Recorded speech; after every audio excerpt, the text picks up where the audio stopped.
Bonjour à tous, bonjour à toutes et bienvenue dans Tech24. Assurer une livraison en temps et en heure et en toute sécurité, les sites de e-commerce fourmillent d'idées pour conquérir ce dernier kilomètre qui les sépare de leurs clients. Après les drones ou les véhicules autonomes, les robots livreurs débarquent en ville. Des mots à suivre.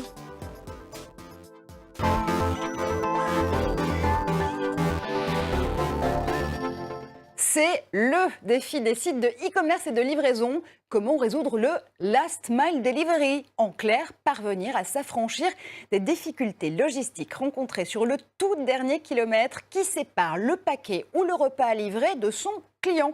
Et ils sont nombreux à se lancer dans cette course. Drones, robots, véhicules autonomes et le tout toujours géolocalisé bien sûr et sécurisé. Alors Guillaume, on a un de ces nouveaux livreurs à domicile avec nous cette semaine en plateau. Il s'appelle Twinswheel. Oui, Twinswheel, c'est le compagnon idéal. C'est un petit peu R2D2 qui a décidé de vous aider lorsque vous allez faire des courses, par exemple. C'est un robot qui va se déplacer avec vous, qui est bardé de capteurs. Ici, vous avez un lidar. Un lidar, il va étudier en fait la position des objets en regardant la réflexion de la lumière. Et puis, une caméra à 360 degrés et qui va nous permettre, par exemple, de nous suivre. Alors là, j'appuie sur la fonction Follow Me et on voit en fait que ce petit Twinswheel, qui a été inventé par Benjamin et Vincent Talon de Cahors et de Lyon, eh bien, peut me suivre. Alors, il peut surtout, et c'est ça qui est plus intéressant, c'est qu'il peut transporter des affaires jusqu'à 40 kilos. Là, c'est un colis. Ah bah si. Voilà, je vous l'offre, Marjorie. C'est la livraison que j'attendais, ça tombe très bien. Voilà. Et cette start-up française, Marjorie, en fait, elle a noué un accord avec la Poste pour épauler les postiers dès cet été.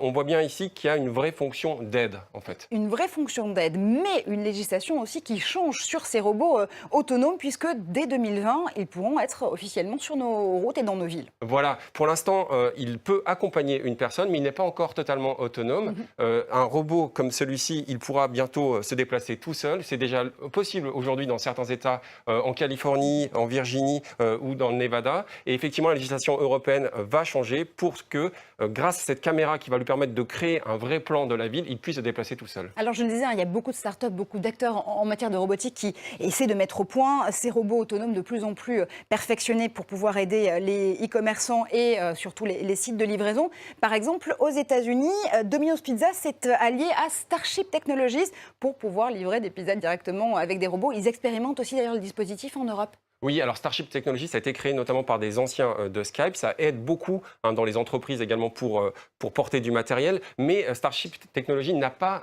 un capteur qu'a Twinswheel, qui est notamment un capteur à ultrasons qui est situé tout en bas. Ce capteur à ultrasons va vous permettre de monter sur des trottoirs jusqu'à 20 cm. Ça peut être très utile. Je vois que vous défendez le robot français Cocorico Guillaume Gralet. Alors, Uber n'est pas en reste évidemment dans cette bataille. Cette fois-ci, ça se passe avec des camions autonomes. Oui, Uber avait lancé, a déclaré qu'il était sur le marché du camion, notamment avec Uber Freight. Et Uber, notamment, a racheté une start-up qui s'appelle Auto, qui lui permet d'avoir des robots qui vont se déplacer tout seuls. Super rapidement, on parlait tout à l'heure de ce partenariat avec la Poste. Les facteurs, là aussi, vont pouvoir se déplacer avec des vélos connectés. Oui, des vélos connectés, c'est notamment le cas de la start-up Tous Vélo et qui rappelle un petit peu ce que fait DHL avec un Cubicycle. Ce Cubicycle, c'est un objet qui est à mi-chemin entre un vélo et quelque chose qui va vous permettre de porter plusieurs centaines de kilos. Bref, on voit que la technologie, finalement, ne va pas nous laisser au fond de notre fauteuil, mais va nous permettre de faire de plus en plus de sport. Tous vélos, tous facteurs, tous autonomes, mais surtout tous livrés. Merci infiniment, Guillaume Gralet, pour toutes ces explications. Vous l'avez compris,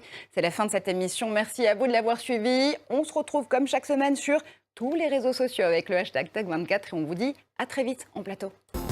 Voilà donc.